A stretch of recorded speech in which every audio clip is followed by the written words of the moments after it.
Hello दोस्तों, welcome back to the channel commerce heroes classes. और finally आज हम लोग स्टार्ट कर रहे हैं एक नए टॉपिक के रिवीजन के साथ। क्लास 11th का बिजनेस स्टडीज का टॉपिक है जिसका नाम है स्मॉल बिजनेस एंटरप्राइजेस।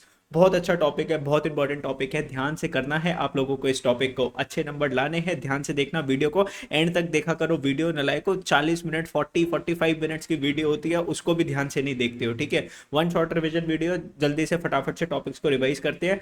अच्छा, आपको बुक खोलने की जरूरत नहीं है, इन वाले नोट्स से ही आप लोगों को लर्न करना है। पूरी की पूरी वीडियो सिर्फ आपको पूरा ध्यान लगा के सिर्फ स्क्रीन को देखना है, अपने मोबाइल की स्क्रीन को या लैपटॉप की स्क्रीन को, जिस पे भी आप वीडियो देख रहे हो। और बच्चों सुनो मेरी बात ध्यान से, अपने रजिस्टर्स को ओपन कर लेना। रजिस्टर्स के अंदर कम से कम आपको हेडिंग्स तो लिखनी है, तो रजिस्टर्स ओपन करो, उसके अंदर हेडिंग्स तो लिखनी पड़ेगी, वरना बेटा पिटाई होगी बहुत ज्यादा, ठीक है। रजिस्टर्स ओपन करके लिखो और नीचे डिस्क्रिप्शन बॉक्स में लिंक है, इस वाले चैप्टर को डाउनलोड कर सकते हो। फटाफट से स्टार्ट करते हैं टॉपिक के साथ जिसका नाम है बिजनेस स्मॉल बिजनेस एंटरप्राइजेस। बेटा इस चैप्टर को स्टार्ट करने से पहले कुछ मैं आपको नई टर्म सिखाने वाला हूँ, उसका नाम है एंटरप्रेन्योर। एंटरप्रेन्योर बेटा कुछ वर्ड्स, कुछ बच्चे तो इसको स्पेलिंग ही नहीं बोल पाते है ना, क्या बोलते हैं इसको? एंटरप्रेन्योर, ठीक है। ये कौन होता है? पर्सन, एक बिजनेसमैन जो कि बिजनेस कर रहा है उसको क्या बोलते हैं? एंटरप्रेन्योर बोलते हैं। एक होता है एंटरप्रेन्योरशिप। सर बिजनेस करने के प्रोसेस को क्या बोलते हैं? एंटरप्रेन्योरशिप। बिजनेस करने के लिए डेली बहुत सारी एक्टिविटीज लगते हैं, that is known as entrepreneurship. वो क्या होता है सर? बिजनेस करने का प्रोसेस, ठीक है। ये नीचे क्या है? एंटरप्राइज। एंटरप्राइज का मतलब क्या होता है? आउटकम। सर अगर आप बिजनेस करोगे या तो प्रॉफिट निकल के आएगा या फिर लॉस निकल के आएगा, उसको क्या बोलते हैं? Enterprise. Setting up of an enterprise is setting up a venture. एक बिजनेस को सेटअप करने का मतलब है एक बिजनेस वेंचर को सेटअप करना, which brings about a change. Sir business क्यों करता है इसे कोई बंदा? चेंज लाने के लिए सर, लोगों की नीड्स एंड वांट्स को क्या करने के लिए? सेटिस्फाई करने के लिए। जैसे आप लोगों को क्या चाहिए था? रिवीजन चाहिए थी चैप्टर्स की, फटाफट से मैंने क्या बोल दिया? वन शॉट रिवीजन वीडियोस बना दिया आप लोगों के लिए। तो मैं क्या कर रहा हूँ सर? बिजनेस कर रहा हूँ। एंड बिजनेस क्या लेकर आ रहा है सर? थोड़ा सा चेंज लेकर आ रहा है। यस, ठीक है, इतनी सी बात समझ में आई? Yes sir. चलो नेक्स्ट बात करते हैं। सर ये बिजनेस की जरूरत क्यों है सर? देखो, it is important for the national growth and the social development. Sir nation की ग्रोथ के लिए, सोशल डेवलपमेंट के लिए बिजनेस बहुत जरूरी है। Developing countries are dependent on other develop countries for some consumer goods and services leading to drain of national wealth due to imports. भैया developing countries, जैसे हमारी इंडिया एक डेवलपिंग कंट्रीज है, वो डिपेंडेंट है दूसरी कंट्रीज के ऊपर। किस चीज के लिए सर? कंज्यूमर गुड्स के ऊपर, खाने पीने के सामान के लिए, कपड़ों के लिए। इसके क्या होता है सर? पैसे बाहर चले जाते हैं। भैया अगर मान लो मैंने यूएस से कुछ सामान इंपोर्ट करा, तो मुझे पैसे देने पड़ेंगे किसको? यूएस गवर्नमेंट को पैसे देने पड़ेंगे, या यूएस की किसी कंपनी को पैसे देने पड़ेंगे। तो इंडिया के पैसे किसके पास चले गए सर? यूएस की कंपनी के पास चले गए। तो भैया मेक इन इंडिया करो ना, इंडिया के अंदर ही बनाओ, इंडिया के ही सामान आपको क्या करना है? बाय कर, ठीक है। Need to fulfill the demand of consumer by locally producing goods, that is need of more business industries. तो need to fulfill the demand of consumer, consumer की डिमांड को फुलफिल करो। लोकली प्रोड्यूसिंग गुड्स मतलब goods India के अंदर बने होने चाहिए।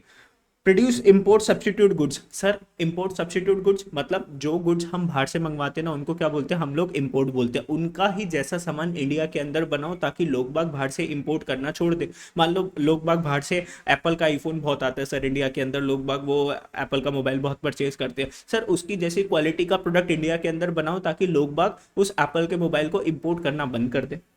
Produce more and more consumer goods and services to meet the increasing demand of these goods locally। तो कंज्यूमर गुड्स बनाने, कंज्यूमर गुड्स क्या होते हैं? डेली नेसेसरी आइटम्स, ठीक है। Produce goods for export purposes to earn more and more foreign exchange. Sir ऐसा सामान बनाओ, इतनी अच्छी क्वालिटी का सामान बनाओ कि बाहर के लोग वाले इंडियन गुड्स का क्या करें? परचेज करें। तो आपकी क्वालिटी इतनी अच्छी है कि बाहर के लोग वाले आपके इंडियन कंपनी के मोबाइल फोन क्या कर रहे हैं सर? परचेज कर रहे हैं। हमें उनके मोबाइल फोन परचेज ना करने पड़े, बल्कि वो हमारे मोबाइल फोन परचेज करें। तो इसलिए दोस्तों बिजनेसमैन की क्या है? जरूरत है।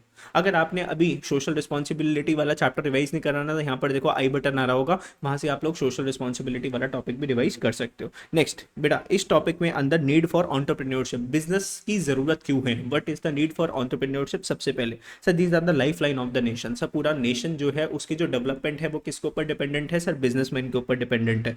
Provide innovation. सर ये क्या करते हैं ना बिजनेसमैन? नई नई इनोवेशन लेकर आते हैं, नए नए मेथड्स ऑफ टेक्नोलॉजी होते हैं, मेथड्स ऑफ प्रोडक्शन है, जैसे इनहेंस करती है, इंक्रीज होती है, क्या इकोनॉमिक डेवलपमेंट इंक्रीज करती है। इतने बेहतरीन नोट्स है सर, सारे के सारे इंपॉर्टेंट पॉइंट्स जो है ना अच्छे अच्छे कलर से मार्क करे हुए। Growth of economy. Sir growth of economy they adopt to the changing environment. आपको पता है बिजनेस के एनवायरनमेंट पे रेगुलरली क्या आते रहते हैं? बहुत सारे चेंज आते हैं। तो ये latest technology use by enterprise not only bring growth in the enterprise. Sir ये लेटेस्ट टेक्नोलॉजी यूज करके अपने बिजनेसेस को ग्रो करते हैं और क्या लेकर आते हैं? इकोनॉमी में चेंज लेकर आते हैं, लोगों के रहने का तरीका सर ये लोग बदलते हैं। Increase profit, tries to minimise cost and get optimum utilisation of resources which results in profits. तो सर मिनिमाइज कर दो कॉस्ट, एक सामान को बनाने का जो खर्चा उसको कम कर दो, अच्छे से यूटिलाइज करो रिसोर्सेज को, बिकॉज रिसोर्सेज कैसे हैं दोस्तों, लिमिटेड है, उनको वेस्ट नहीं करना, इससे आपका प्रॉफिट इंक्रीज होएगा। एम्प्लॉयमेंट अपॉर्चुनिटीज, बिजनेसमैन ही तो क्या देते हैं, जॉब के अपॉर्चुनिटीज दे रहे हैं। तो growth in the entrepreneur activities leads to more employment. Sir जैसे जैसे बिजनेसमैन इंक्रीज होंगे, नंबर ऑफ जॉब अपॉर्चुनिटीज भी इंडियन मार्केट्स में इंक्रीज होगी। Social benefits, it raises the standard of living by providing good quality products and services at low cost. दोस्तों आपका standard of living increase हो रहा है ना, अच्छे अच्छी क्वालिटी के प्रोडक्ट्स आपको कम कम प्राइस के अंदर मिल रहे हैं, तो आपका स्टैंडर्ड ऑफ लिविंग, लाइफ थोड़ी सी क्या होती जा रही है, आसान होती जा रही है। They try to bring balance. पता है पहले इलेक्ट्रिसिटी का बिल भरने के लिए इलेक्ट्रिसिटी डिपार्टमेंट जाना पड़ता था, आज आप 2 मिनट में पेटीएम से क्या कर देते हो, अपना मोबाइल रिचार्ज करवा देते हो, इलेक्ट्रिसिटी बिल पे कर देते हो, बहुत सारी चीजें हो जाती है। Balance regional growth by setting industries in the backward areas. Sir जो बैकवर्ड एरियाज जैसे इंडिया के अंदर ले लो, बिहार ले लो, तेलंगाना ले लो, वेस्ट बंगाल ले लो, आंध्र प्रदेश ले लो, यहाँ पर आपको क्या करना है, इंडस्ट्री सेटअप करनी है, ताकि वहाँ के लोगों को जॉब अपॉर्चुनिटीज मिले, जॉब मिलेगी, पैसे आएंगे, तो उनका स्टैंडर्ड ऑफ लिविंग क्या हो जाएगा, इंक्रीज हो जाएगा। तो ये 6 पॉइंट्स आपको याद करने हैं for the need of businesses. Business की क्या नीड है, तो 1 2 3 4 5 6, ये 6 पॉइंट्स आपको क्या कर लेने हैं, याद कर लेने हैं, ठीक है। और इन 6 पॉइंट्स की अभी हेडिंग बना लो अपने रजिस्टर्स के अंदर, बात को माना करो, बात को मानोगे तो अच्छा रहेगा। What is the process of entrepreneurship. अगर आपको एक बिजनेस स्टार्ट करना है तो कैसे कैसे प्रोसेस होगा बेटा, सबसे पहले सेल्फ डिस्कवर करो कि मैं क्या अच्छे से कर सकता हूँ। Entrepreneur assess what is his strength, मेरी स्ट्रेंथ क्या है, मेरी वीकनेसेस क्या है। मुझे पता था कि मैं अच्छे से समझा सकता हूँ, ठीक है, तो मैंने किसका बिजनेस स्टार्ट कर दिया, सर कोचिंग इंस्टीट्यूट स्टार्ट कर दिया, which all he enjoys doing and his work experience. भैया जो आपको करने में मजा आता है, पता है मुझे पढ़ाने में बहुत मजा आता है, तो इसलिए मैं क्या कर सकता हूँ, आप लोगों को बहुत सारे आर्ट्स पढ़ा सकता हूँ। And his work experience, sir अपने वर्क एक्सपीरियंस के हिसाब से, सर इतनी सारी नॉलेज ले ली, अब नॉलेज क्या करनी पड़ेगी, शेयर करने का टाइम है, तो why not start a coaching institute. Yes, identifying the opportunities. अब सर आपको देखना पड़ेगा, अब आपने देखा कि सर कोचिंग इंस्टीट्यूट तो खोलना है, लेकिन क्या आपके एरियाज में बहुत सारे कोचिंग इंस्टीट्यूट्स है, क्या कंपटीशन बहुत सारा है, क्या आपके एरिया में कोचिंग इंस्टीट्यूट काम करेंगे या नहीं करेंगे। अगर कोई बैकवर्ड एरियाज है तो वहाँ पे कोचिंग इंस्टीट्यूट्स नहीं रन करते। Overcome the problem and find out the need of the society. भाई सीधी सी बात है, गांव के अंदर जाके BMW का शोरूम खोलोगे तो कोई आपकी BMW खरीदने के लिए आएगा क्या, अपने आसपास आपको क्या देखनी पड़ेगी, अपॉर्चुनिटी सेलेक्ट करनी पड़ेगी, ठीक है। Generating and evaluating ideas through discussion, creativity and his own experiences overcome the problem। तो भैया generating ideas, evaluating the ideas, आपको आइडियाज दिमाग में लाने पड़ेंगे और उन आइडियाज को क्या करना पड़ेगा, इवैल्यूएट करना पड़ेगा, ये आइडिया काम करेगा या नहीं करेगा, ये सोचना पड़ेगा। तो सबसे पहले देखो हम क्या अच्छा कर सकते हैं, सर उसकी अपॉर्चुनिटी है क्या, फिर उसके आइडियाज़ लेकर आओ, आइडियाज़ को इवैल्यूएट करो कि ये आइडिया काम करेगा नहीं करेगा। नेक्स्ट क्या करनी पड़ेगी आपको, प्लानिंग। एंटरप्रेन्योर कंडक्ट्स रिसर्च करना पड़ेगा, making business plan and strategies करनी पड़ेगी। तो आप एक छोटा सा फीडबैक ले सकते हो लोगों से कि अगर ऐसी चीज़ आपके एरिया के अंदर ओपन हो जाए तो क्या आप वहाँ से शॉपिंग करोगे, क्या आप उस चीज़ की डिमांड करोगे। रेजिंग द स्टार्टअप कैपिटल, अब भैया आपने सारी प्लानिंग कर ली, बिजनेस डिसाइड कर लिया, अब आपको क्या चाहिए, सर पैसे चाहिए। तो बाय यूजिंग बिजनेस प्लान ही tries to attract venture capitalist and partners. तो लोगों को ये क्या करते हैं सर, अट्रैक्ट करते हैं, अगर इनका बिजनेस प्रॉफिटेबल होता है तो बड़े बड़े बिजनेसमैन इनके पैसे देते हैं कि चलो भैया अपना बिजनेस स्टार्ट करो। स्टार्टअप, अब ये फाइनली स्टार्ट हो गया, तो launches his business and tries to develop more customers. Business को लॉन्च कर दिया, अब अपने कस्टमर्स को बढ़ाएंगे। सर ये किसके ऊपर फोकस करते हैं, ग्रोथ के ऊपर। Tries to expand and grow करेंगे अपनी किसको, एंटरप्राइज को, कंपनी को। एंड सर हार्वेस्ट का मतलब क्या है, mean selling the business and harvesting the rewards. Sir अब ये बिजनेस को क्या करेंगे, सेल करेंगे, या बिजनेस के प्रोडक्ट को सेल करेंगे, या अगर आप गुड्स के अंदर डील नहीं कर रहे तो आप अपनी सर्विसेज को सेल करोगे। जैसे मैं क्या कर रहा हूँ, अपनी सर्विसेज को क्या कर रहा हूँ, सेल कर रहा हूँ, टीचिंग की सर्विसेज को सेल कर रहा हूँ, और उससे क्या कमा रहा हूँ सर, रिवॉर्ड्स कमा रहा हूँ इन द फॉर्म ऑफ प्रॉफिट्स, ठीक है। ये बात समझ में आई। तो बेटा ये जो है ना, ये क्या है, प्रोसेस है, प्रोसेस, इसको सीक्वेंस वाइज याद करना पड़ेगा, ठीक है। इसको आप ऊपर नीचे नहीं कर सकते। जैसे पहला पॉइंट क्या आएगा, सेल्फ डिस्कवरी। आपको पहले पता होना चाहिए आपको क्या करने में मजा आता है। डांस करने में मजा आता है, पढ़ाने में मजा आता है, पढ़ने में मजा आता है। Now you have to decide. Next, identify opportunities. अब देखो जो मेरी जो क्रिएटिविटी है, क्या उसकी मार्केट में डिमांड है या नहीं है। जनरेटिंग आइडियाज, उसके रिगार्डिंग क्या लेकर आओ, आइडियाज लेकर आओ, और उन आइडियाज की प्रॉपर क्या करो, चेकिंग करो, इवैल्यूएशन करो। क्या करो, इवैल्यूएशन। इवैल्यूएशन का मतलब क्या होता है, चेकिंग। बेटा फिर आपको प्रॉपर क्या करनी पड़ेगी, बिजनेस स्टार्ट करने से पहले प्लानिंग लगेगी। सर पैसे की जरूरत है, स्टार्टअप हो जाएगा, बिजनेस स्टार्ट हो जाएगा, फिर उसकी ग्रोथ होगी, एंड फाइनली क्या होगा, हार्वेस्ट। आप लोग प्रॉफिट्स के ऊपर फोकस करोगे। स्टार्टअप इंडिया स्कीम, तो सर सरकार एक स्कीम लेकर आई, किसके लिए? स्टार्टअप्स के लिए। जिसको अपना बिजनेस करना है तो गवर्नमेंट ने उसको हेल्प करने के लिए, स्टार्टअप्स को हेल्प करने के लिए सरकार एक स्कीम लेकर आई। तो initiative of government of India, तो this scheme is the initiative of, किसने स्टार्ट करी थी? GOI, government of India. Announce by Narendra Modi ने अनाउंस करी थी। स्पीच कब दी थी उन्होंने? 15 अगस्त 2015 ने उन्होंने एक स्टार्टअप की स्कीम लॉन्च करी थी। सर आखिरकार ये स्टार्टअप क्या होता है? तो startup is a business enterprise in the form of, sir ये एक प्राइवेट कंपनी भी हो सकती है, सर ये एक पब्लिक प्राइवेट कंपनी हो सकती है, पार्टनरशिप हो सकती है, लिमिटेड लाइबिलिटी पार्टनरशिप हो सकती है, या फिर सोल प्रोप्राइटर भी हो सकता है। ठीक है, तो इतने फॉर्म्स ऑफ आप स्टार्टअप कर सकते हो। पार्टनरशिप में स्टार्टअप कर सकते हो, सोल प्रोप्राइटरशिप में स्टार्टअप कर सकते हो, LLP में स्टार्टअप कर सकते हो, लेकिन ये रजिस्टर्ड कहाँ पर होना चाहिए? इंडिया में रजिस्टर्ड होना चाहिए, which was started less than 5 years अगो। अभी इसकी एज, बिजनेस की एज कितनी हुई है सर? 5 साल से छोटा है ना, 5 साल से एक्सीड नहीं करा, 5 years हुए अभी बिजनेस को स्टार्ट करते हुए। एंड एनुअल टर्नओवर, बेटा इसकी साल की टर्नओवर का मतलब क्या होता है? सेल्स। कम है किससे? 25 करोड़ से। अगर इसकी सेल्स साल की 25 करोड़ से ज़्यादा हो जाएगी तो ये स्टार्टअप नहीं कहलाएगा। मान लो आज अभी मैंने 1 महीने पहले बिजनेस स्टार्ट करा और 1 महीने के बाद उसकी सेल्स हो गई 30 करोड़, क्या वो अभी स्टार्टअप है? No sir. तो स्टार्टअप की सेल्स 30 करोड़ से कम है और अभी उसका सिर्फ कितना साल हुआ है बिजनेस को स्टार्ट करे हुए? सर 5 years हुआ है। ठीक है, यस, चलो now various schemes and ways to fund startup. Sir startup के बेनिफिट्स के लिए सरकार ने क्या करा है और स्टार्टअप के लिए पैसे कहाँ से आएंगे? तो what are the benefits of startup? तो अगर आप बोलते हो कि आपने जो बिजनेस स्टार्ट करा है दैट इज अ स्टार्टअप, तो सबसे पहली बात, नो इंस्पेक्शन, मतलब गवर्नमेंट कोई आपकी इंस्पेक्शन नहीं करेगी, बीच में काम के बीच में टांग नहीं अड़ाएगी। For 3 years regarding labour laws they need only self certification. भैया लेबर लॉज, जैसे मान लो लेबर को ग्रेचुटी पे करनी है, लेबर को प्रोविडेंट फंड पे करना है, तो ये आप खुद बताओगे सरकार को, गवर्नमेंट आके आपकी चेकिंग नहीं करेगी। लेबर लॉज आपके ऊपर एप्लीकेबल नहीं है 3 years तक। ठीक है, registration, government has launched a mobile app in April 2016 and a portal that will allow startup to get registered in 1 day। तो एक दिन के अंदर आप अपने बिजनेस को इन the form of startup register करवा सकते हो। Income tax exemption, sir for first 3 years, 3 सालों तक आपको इनकम टैक्स पे करने की जरूरत नहीं है, मतलब आप जो भी इनकम कमाओगे आपको टैक्स नहीं लगेगा।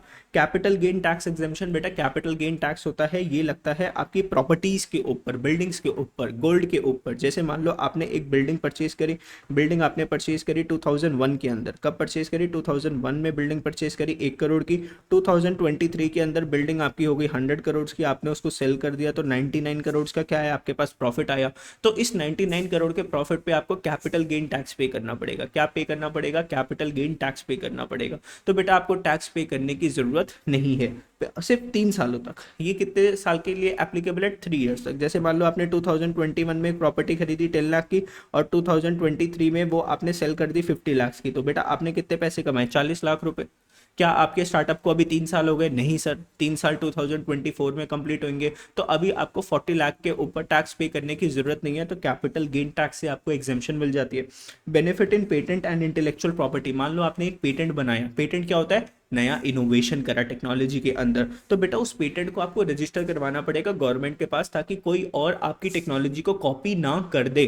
तो बेटा उसके लिए पेटेंट की फीस लगती है, जो कि आपको किसके पे करनी पड़ती है? गवर्नमेंट ऑफ इंडिया को। तो गवर्नमेंट बोलती है हम आपको फीस में 80% का क्या देंगे? डिस्काउंट देंगे। तो अगर आप कोई इनोवेशन करते हो, इंडिया में इनोवेशन करते हो, इंडिया में उसको रजिस्टर करवाते हो, तो 30%, 80% का हम आपको क्या देंगे? डिस्काउंट देंगे, उसकी रजिस्ट्रेशन हम फास्टर कर देंगे। फंडिंग स्कीम्स फॉर स्टार्टअप, तो government has announce 10,000 crore fund for new startup and 500 crore for credit guarantee scheme. तो भैया 10,000 करोड़ रुपीज सरकार किसको देने वाली है? स्टार्टअप्स को। And credit guarantee schemes in the form of loans वगैरह, कितने पैसे मिल जाएंगे? 500 करोड़ रुपए मिलने वाले हैं। इतनी सी बात समझ में आई आप लोगों को? यस बच्चों, यस, जल्दी से बताओ। अगर वीडियो अच्छी लग रही है तो आपको पता है क्या करना है, वीडियो को लाइक करना है, चैनल को सब्सक्राइब करना है, दोस्तों के साथ शेयर भी तो कर देना है ना, शेयर करना बहुत ज्यादा जरूरी है। ठीक है, अब सर नेक्स्ट क्वेश्चन जो कि आपके एग्जाम में पूछा जाएगा, funding options for startup. Sir startup अगर करना है, बिजनेस करना है, तो बिजनेस करने के लिए सबसे पहले पैसे क्या क्या चाहिए? सर पैसे चाहिए, कैपिटल चाहिए। कहाँ से आएंगे सर ये पैसे? सेल्फ फंडिंग, खुद के पैसे लगा सकते हो, या फिर क्या हो सकता है सर? देखो पहला हो गया सेल्फ फंडिंग, एक हो गया बैंक से लोन ले सकते हो, या फिर NBFC से लोन ले सकते हो। NBFC क्या होती है? नॉन बैंकिंग फाइनेंशियल कॉर्पोरेशन, वहाँ से आप क्या ले सकते हो? लोन्स ले सकते हो। ठीक है, ये एक तरीके से बैंक्स नहीं होते, बैंक्स के अलावा होते हैं। ठीक है, बैंक्स के अंदर जैसे आप क्या कर सकते हो? अपने सेविंग्स का बैंक अकाउंट ओपन कर सकते हो, यहाँ पर ऐसा कुछ नहीं होता, यहाँ से सिर्फ आप क्या ले सकते हो? लोन्स ले सकते हो। ठीक है, एनबीएफसी से क्या ले सकते हो, लोन्स ले सकते हो, या फिर गवर्नमेंट प्रोग्राम से जो कि आपको क्या करेंगे, स्टार्टअप के पैसे देते हैं, गवर्नमेंट के कुछ ऐसे प्रोग्राम से। फिर क्राउड फंडिंग कर सकते हो सर, क्राउड से पैसे ले सकते हो, ठीक है। Venture capitalist for your business, तो बड़ा एक बिजनेसमैन हो गया जो कि आपको पैसे दे देगा। Angel investment in your startup, तो कुछ ऐसे लोग होते हैं जो कि सिर्फ स्टार्टअप को पैसे देते हैं, वो लोग होते हैं एंजल इन्वेस्टर्स। बेटा ये आपको पैसे देंगे लेकिन आपकी कंपनी का कुछ ओनरशिप ले लेते हैं in the form of equity, ठीक है। आप लोगों ने ये शार्क टैंक वगैरह देखा था, उसके अंदर ये सारे लोग कौन होते हैं सर, एंजल इन्वेस्टमेंट होते हैं इन योर स्टार्टअप। तो जैसे ये सारे थे ना, अमन गुप्ता था और ये सब थे, ये एंजल इन्वेस्टर्स बन जाते हैं जो कि एक स्टार्टअप के अंदर पैसे लगाते हैं in the form of some share. तो वो कंपनी का कुछ क्या ले लेते हैं, इक्विटी शेयर्स ले लेते हैं। कल को जब बिजनेस जब प्रॉफिट करता है तो ये लोग प्रॉफिट्स में से अपनी परसेंटेज ले लेते हैं। तो बेटा यहाँ से आपको क्या मिलेंगे, पैसे मिलेंगे, खुद के पैसे, वेंचर कैपिटलिस्ट, बैंक से लोन, एनबीएफसी से लोन, गवर्नमेंट की स्कीम से लोन, एंजल इन्वेस्टर्स या फिर क्राउड फंडिंग से आपको पैसे मिल जाएंगे। इंटेलेक्चुअल प्रॉपर्टी राइट्स बच्चों, आईपीआर, इंपॉर्टेंट क्वेश्चन है, ध्यान से देख लेना। आईपीआर, इंटेलेक्चुअल प्रॉपर्टी राइट्स, जैसे मान लो एक सिंगर है, उसके लिए बेटा उसके गाने क्या है, प्रॉपर्टी। उस प्रॉपर्टी को जब वो यूट्यूब पे डालता है या किसी दूसरे म्यूजिक कंपनी को सेल करता है तो उसके पास क्या आते हैं, पैसे आते हैं। लेकिन सर क्या आप उसके गाने को देख सकते हो क्या कि सर देखो वो पड़ा उसका गाना, नहीं सर। ये क्या है सर, एक तरीके से इंटेंजिबल प्रॉपर्टीज है। कैसी कैसी एसेट्स है, इंटेंजिबल एसेट्स है जिसको आप टच नहीं कर सकते, सिर्फ क्या कर सकते हो, महसूस कर सकते हो, फील कर सकते हो। ये होती है इंटेलेक्चुअल प्रॉपर्टी राइट्स। जैसे मान लो मेरी नॉलेज हो गई, तो क्या आप मेरी नॉलेज को देख सकते हो, देखो सर वो रही आपकी नॉलेज, देखो देखो देखो सर वो पड़ी आपकी नॉलेज। सर ऐसा थोड़ी ना होता है, आप सिर्फ नॉलेज को क्या कर पा रहे हो, फील कर पा रहे हो।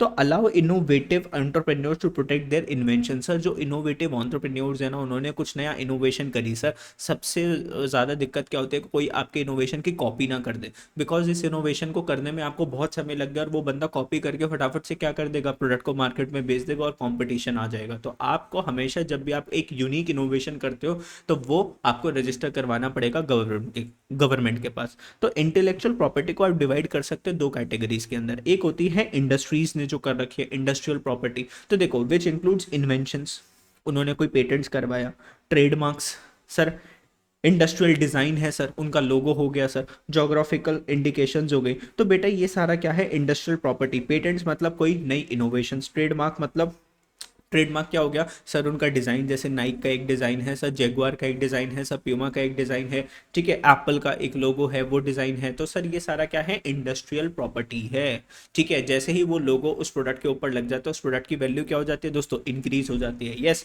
बेटा, एक होता है कॉपीराइट विच इंक्लूड्स, बेटा कॉपीराइट किस में लेते हैं, लिटरेरी या फिर आर्टिस्टिक वर्क के अंदर। जैसे मान लो गाना, किसी का सॉन्ग अगर आप अपनी वीडियोस में डाल देते हो तो आपके पास क्या आ जाता है, कॉपीराइट स्ट्राइक आ जाता है। बिकॉज उस गाने की कॉपी सिर्फ कौन कर सकता है, वो पर्टिकुलर सिंगर कर सकता है जिसने वो गाना बजाया था। आप उसकी कॉपी नहीं कर सकते क्योंकि उसने कॉपी राइट्स ले रखे हैं। अगर फिर भी आपने कॉपी करा, जेल भेज देगा वो आपको। Intellectual property rights refers to the general term for the assignment of property rights on these asset. तो आईपीआर के अंदर क्या क्या आता है, इंटेलेक्चुअल प्रॉपर्टी राइट्स में सर एक तो कॉपी राइट्स आते हैं, कॉपी राइट्स में आपका आ जाएगा म्यूजिक आ जाएगा, आपका आर्ट वर्क आ जाएगा, पेटेंट्स हो गए सर, इनोवेशंस हो गई, आपके ट्रेडमार्क हो गया, मतलब आपकी कंपनी का लोगो हो गया, ठीक है। यस, इतनी सी बात समझ में आ गई, बोलो सर बोलो।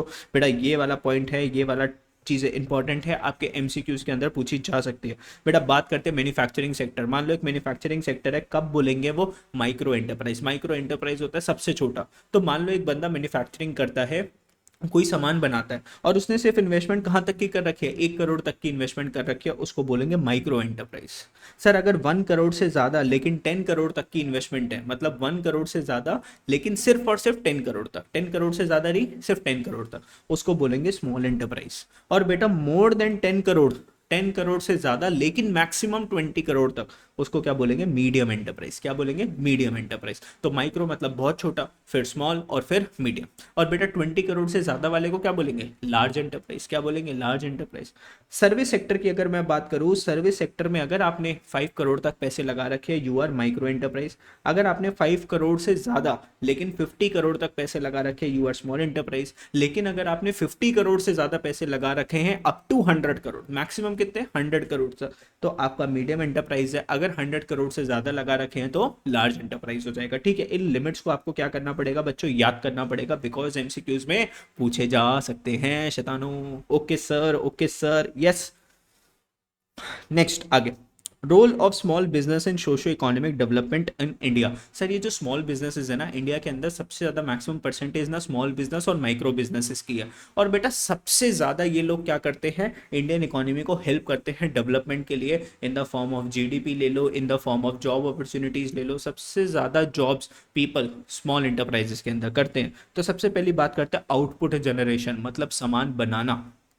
Small enterprise contribute 40% of gross industrial value added and 45% of total exports from India। तो इंडिया के से बाहर जो एक्सपोर्ट जो हो रहा है, हम जो बाहर सामान जो बेच रहे हैं उसमें से 40% सामान किसने बना रखा है, स्मॉल एंटरप्राइजेस ने 45%। और बेटा 40% इंडिया के अंदर जो टोटल प्रोडक्शन होती है जिसको बोलते हैं ग्रॉस डोमेस्टिक प्रोडक्ट, क्या बोलते हैं, ग्रॉस डोमेस्टिक प्रोडक्ट, उसका 40% कॉन्ट्रीब्यूशन कौन कर रहा है, सर स्मॉल एंटरप्राइज कर रही है। ठीक है सर। इंप्लॉयमेंट जनरेशन, बेटा ये जो स्मॉल कंपनीज होती है इनके पास ऑटोमेटिक काम करने के लिए पैसे तो है नहीं कि सर बड़ी बड़ी मशीन्स ले आएंगे, तो ये ज्यादातर किससे काम करवाते हैं, लेबर से काम करवाते हैं। लेबर से काम करवाते हैं तो सबसे ज्यादा जॉब अपॉर्चुनिटीज किस में मिलती है, स्मॉल कंपनीज में। तो use more labour intensive technique and less capital intensive technique. तो भैया मशीनों को कम यूज करते हैं, लेबर्स को ज्यादा यूज करते हैं, इसी वजह से लोगों को ज्यादा जॉब्स मिलती है।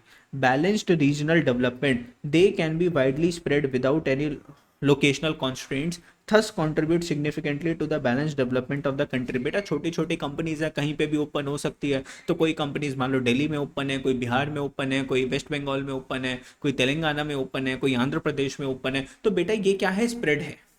और जोग्राफिकल लोकेशंस, मतलब जैसे मान लो बिहार के कोई लोग हैं वो अपना क्या कर रहे हैं सर, छोटा छोटा बिजनेस कर रहे हैं। दिल्ली के लोग अपना छोटा छोटा बिजनेस कर रहे हैं सर। वेस्ट बंगाल के लोग अपने छोटे छोटे बिजनेस कर रहे हैं, और उस रीजन के लोगों को क्या दे रहे हैं, इंप्लॉयमेंट अपॉर्चुनिटीज दे रहे हैं, सामान बना के दे रहे हैं। तो भैया इससे क्या होती है, उस रीजन की डेवलपमेंट होती है, ग्रोथ होती है। उस रीजन में जितने लोग क्या करेंगे, अपना अपना बिजनेस करेंगे, जॉब्स के ऊपर कम डिपेंडेंट होंगे, वो रीजन ऑटोमेटिकली क्या करेगा, ग्रो करेगा। बिकॉज अगर आप बिजनेस ओपन करते हो, दो तीन लोग आपको काम करने के लिए लगेंगे, उनके घर में पैसे आप लोग दे रहे हो, उनका स्टैंडर्ड ऑफ लिविंग बढ़ेगा। Supply enormous variety of product, बेटा हर एक चीज के अंदर ये स्मॉल बिजनेसमैन डील करते हैं। छोटी से छोटी चीज ये लोग आपको बना के दे रहे हैं, ठीक है। तो बहुत सारे वैरायटी प्रोवाइड करते हैं, चाहे आपके कपड़े ले लो, चाहे आपके फूड आइटम्स ले लो, ये सारा का सारा कौन प्रोवाइड करके दे रहा है, small enterprises. Provide opportunity for entrepreneurship. तो सबसे पहले जब भी आप बिजनेस स्टार्ट करते हो तो सीधा एकदम ऐसे नहीं बोलोगे सर 500 करोड़ की कंपनी स्टार्ट करनी है, छोटा स्टार्ट करोगे ना स्मॉल बिजनेस के साथ। To convert skills and talent of people into business idea, as it requires little capital। Sir small businesses में कम कैपिटल लगती है, and lot of support is given by the government भी इनको क्या देती है, सपोर्ट देती है। तो कम कैपिटल के अंदर आप स्मॉल बिजनेस या माइक्रो एंटरप्राइज अपनी स्टार्ट कर सकते हो, एंड फिर धीरे धीरे वो क्या हो जाएगा, एक दिन एक्सपैंड कर जाएगा, अच्छे से काम करोगे तो। Advantages of low cost production. Low cost production, बेटा सस्ते में काम होता है ना सारा के सारा, कम कम लेबर्स लगी हुई है, कम कम मशीन्स लग रही है, छोटा छोटा इलेक्ट्रिसिटी का बिल आ रहा है, ज़्यादा एसीज वगैरह नहीं लगा हुआ, तो प्रोडक्ट सस्ते में बन जाता है, और थोड़ा सा प्रॉफिट मार्जिन लगा के आप मार्केट में कॉम्पिटेटिव प्राइसेस के अंदर उसको सेल कर देते हो। और मार्केट में ग्राहक को क्या चाहिए सर, सस्ता मिलना चाहिए लेकिन अच्छी क्वालिटी का मिलना चाहिए। जैसे कि मान लो आपकी वीडियोज़ है ना, थोड़े से टाइम के अंदर आपको कितना अच्छी एफिशिएंसी से वीडियो रिवाइज हो जाती है। Role of small business in rural India. Rural India में क्या कर रहे हैं small business, sir rural India में ना स्मॉल बिजनेस इंप्लॉयमेंट अपॉर्चुनिटीज दे रहे हैं, क्या दे रहे हैं, लोगों को जॉब दे रहे हैं, इंप्रूव कर रहे हैं लोगों का इकोनॉमिक कंडीशन, सर रहने का जो उनका जो तरीका है उसमें इंप्रूवमेंट आ रही है। रूरल गांव की क्या हो रही है सर, डेवलपमेंट हो रही है सर, इलेक्ट्रिसिटी आ रही है, वाटर सप्लाई आ रही है, रोड्स बन रही है, बिकॉज उनके पास, लोगों के पास पैसे आते जा रहे हैं, ठीक है। Promotion of artistic and creative sense, देख रहे हो आजकल विलेजेस के अंदर कितने सारे ब्लॉगर्स हो चुके हैं, कितना अच्छा अच्छा काम कर रहे हैं सर, तो उनका अंदर का आर्टिस्ट क्या हो रहा है सर, जाग रहा है सर। क्रिएटिव सेंस, ठीक है, क्रिएटिविटी कर रहे हैं बहुत ज़्यादा। Mobilization of local resources, sir mobilization of local resources मतलब कि क्या है कि सर आसपास के जो रिसोर्सेज है, आसपास के जो वर्कर्स है वो दिल्ली में आके काम कर रहे हैं, या फिर अब वो दिल्ली में ना आके अपने गांव के अंदर ही छोटा सा एक बिजनेस क्या कर दिया, स्टार्ट कर लिया, दो चार लोगों ने मिलके, और उससे अच्छा खासा अर्न कर रहे हैं। तो मोबिलाइजेशन का मतलब क्या होता है, मूवमेंट ऑफ लोकल रिसोर्सेज। आप एक गाँव से दूसरे गाँव जाकर अपने बिजनेसेस को क्या कर सकते हो, एक्सपैंड कर सकते हो। तो बेटा इस तरीके से स्मॉल बिजनेस इंप्रूव कर रहा है किसको, रूरल इंडिया को, रूरल डेवलपमेंट में भी हेल्प कर रहा है, ठीक है। यस समझ में आ गया, बोलो जल्दी से यस सर। अब sir national small industries corporation NSICs, तो बेटा ये कुछ गवर्नमेंट की ऑर्गेनाइजेशंस है जो कि हेल्प करती हैं बिजनेस के डेवलपमेंट के लिए। तो promoting and fostering the growth of SSI, small scale industries. SSI का मतलब क्या होता है? Small scale industries in the country. तो NSIC, national small industries corporation, इसका क्या काम है? प्रमोट करना, फॉस्टर करना, मतलब पाल पोस के बड़ा करना, किसको? SSIs को, स्मॉल स्केल इंडस्ट्रीज को। To supply indigenous and imported machines in easy installment, sir India की बनी हुई या बाहर से इंपोर्टेड मशीन्स दी जाएगी इन बिजनेसमैन को इजी इंस्टॉलमेंट्स के अंदर, ठीक है? कि भैया एक साथ पैसे आपको देने की जरूरत नहीं है, इंस्टॉलमेंट्स में हमें क्या दे देना? आप पैसे दे देना, लेकिन आप अपना बिजनेस क्या करो? स्टार्ट करो, आराम आराम से पैसे दे देना। To export products of SSI, अब स्मॉल स्केल इंडस्ट्रीज वाले ज़्यादा नॉलेज तो है नहीं, तो ये NSIC वाले क्या बोलते हैं? भाई तू प्रोडक्ट बनाने के ऊपर ध्यान दे, तेरा प्रोडक्ट हम बाहर फॉरेन मार्केट में सेल करवा देंगे। टेक्नोलॉजिकल असिस्टेंट, अब वो लोग टेक्नोलॉजी चलाने में भी क्या नहीं होते सर? अच्छे नहीं होते, तो NSIC वाले उनको क्या करते हैं? टेक्नोलॉजी में हेल्प करते हैं, कैसे चलानी है आपको machines. To provide advisory and mentoring services, sir कुछ एडवाइसेस दे रहे हैं, मेंटरिंग सर्विसेज के कैसे आप लोग अपने वेस्टेजेस को कम कर सकते हो, एफिशिएंसी को बढ़ा सकते हो, थोड़े कम टाइम के अंदर ज़्यादा प्रोडक्ट कैसे बना सकते हो। To develop software technology part and technology transfer, तो कैसे सॉफ्टवेयर बना सकते हो, कैसे टेक्नोलॉजी को इंडिया में बना सकते हो और उस टेक्नोलॉजी को बाहर US वगैरह को बेच सकते हो। To procure and supply imported raw material, तो इंपोर्टेड रॉ मटेरियल को कैसे खरीद सकते हो और उससे फिनिश गुड्स बना के कैसे आप लोग बाहर जाके क्या कर सकते हो? सेल कर सकते हो, ठीक है?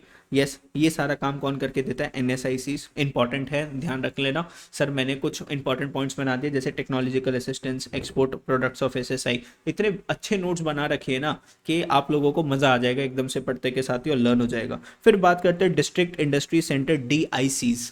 DICs का क्या काम है? To provide assistance to small scale industries at the district level. बेटा ये काम करते हैं नेशनल लेवल के ऊपर, किसके ऊपर काम करते हैं? पूरा नेशनल लेवल कंट्री का, और ये काम करते हैं अपने अलग अलग डिस्ट्रिक्ट्स का, ठीक है? गांव या एरियाज के अपने अपने क्या होते हैं? डिस्ट्रिक्ट्स होते हैं, वहाँ पे काम करते हैं, छोटे लेवल पे काम कर रहे हैं कौन? DICs। These centres promote entrepreneur attitude in the rural areas, तो गांव के लोगों के अंदर कौन सा एटीट्यूड लेकर आते हैं? बिजनेसमैन का एटीट्यूड, उनको सिखा रहे हैं कि भैया आपको अपना खुद का बिजनेस करनी चाहिए, ये नहीं है कि शहर चले जाओ बस नौकरी कर लेंगे। Provide all services and support to entrepreneur for setting up small scale businesses, तो सारा का सारा उनको सर्विसेज दे रहे हैं, सपोर्ट दे रहे हैं बिजनेसमैन को, ताकि वो अपना एक छोटा सा स्मॉल स्केल बिजनेस स्टार्ट कर सके।